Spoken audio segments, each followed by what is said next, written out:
Assalamualaikum warahmatullahi wabarakatuh. Anak-anak, hari ini kita akan belajar tentang beriman kepada kitab-kitab Allah.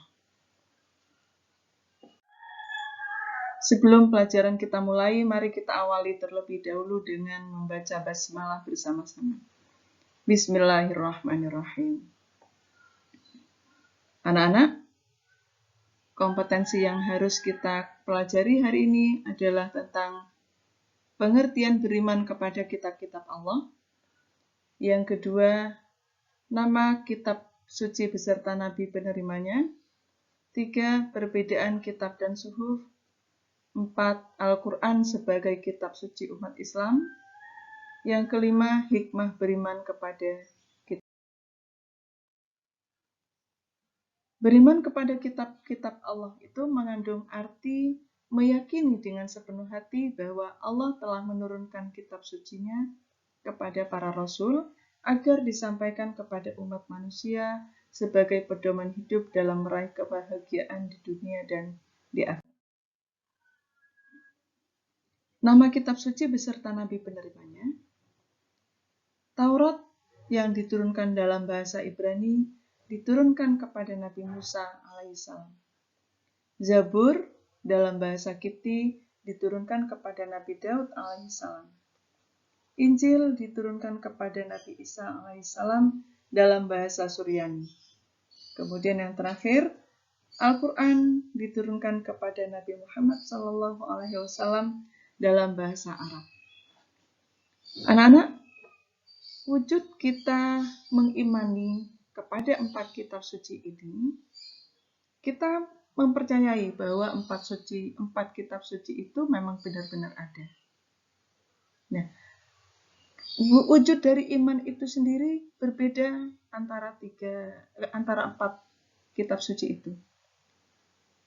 Untuk 3 kitab suci yang pertama, wujud kita beriman cukup mempercayai bahwa kitab suci itu benar-benar ada dan memang benar-benar diwahyukan oleh Allah kepada nabi terpilihnya. Sedangkan wujud iman kita kepada kitab suci Al-Quran adalah dengan cara mempercayai bahwa Al-Quran memang benar-benar wahyu Allah yang diturunkan kepada Nabi Muhammad. Kemudian sekaligus kita wajib untuk mengamalkan semua yang diajarkan atau yang diperintahkan di dalam Al-Quran, serta menjauhi semua larangan yang tercantum di dalamnya. Isi ajaran kitab suci. Yang pertama adalah isi kitab Taurat yang biasa dikenal dengan istilah The Ten Commandments. Ada 10 ajaran yang tercantum di situ, yaitu perintah untuk mengesahkan Allah. Yang kedua, perintah untuk menyucikan hari Sabtu. Yang ketiga, perintah untuk menghormati orang tua. Yang keempat, larangan menyembah patung. 5, larangan menyebut Allah dengan sia-sia. 6, larangan membunuh sesama manusia. 7, larangan berbuat zina. 8, larangan mengambil hak orang lain. 9, larangan menjadi saksi palsu. Dan 10, larangan mencuri. Sedangkan kitab Zabur berisi nyanyian dan pujian kepada Allah Subhanahu wa Ta'ala. Isi kitab Injil adalah perintah untuk kembali mengesahkan Allah. Yang kedua, membenarkan keberadaan kitab Taurat. 3, menghapus beberapa hukum dalam Taurat yang tidak sesuai dengan perkembangan zaman. Yang keempat, menjelaskan bahwa kelak akan datang seorang Rasul setelah Nabi Isa alaihissalam, yaitu yang bernama Nabi Muhammad SAW. Sedangkan Al-Quran yang ditentukan sebagai kitab suci bagi umat Islam mengandung pokok-pokok kandungan. Pertama, akidah, yaitu keimanan. Kemudian terrealisasi dalam rukun iman yang berisi 6. Yang kedua, isi Al-Quran adalah ibadah. yaitu tata cara hubungan manusia dengan Allah sebagai Sang Pencipta. Yang ketiga adalah akhlak atau budi pekerti. Yang keempat, muamalah, yaitu tata cara hubungan manusia dengan sesama manusia. 5. Hukum-hukum dalam agama Islam. 6. Janji dan ancaman. Yang ketujuh, tarikh atau sejarah umat-umat terdahulu. Nah, anak-anak, seperti yang kita ketahui bahwa Allah mengutus 25 nabi dan rasul kepada umat manusia. Padahal kitab suci yang ada hanya berjumlah 4 saja. Bagaimana nabi-nabi yang lain? Nah, nabi-nabi yang lain itu sebagian menerima suhuf.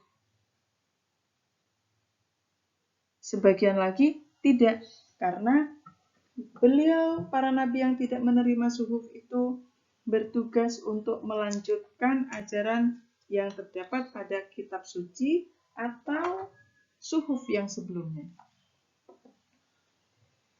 Kitab dan suhuf sama-sama wahyu yang diturunkan Allah kepada nabi yang dipilihnya.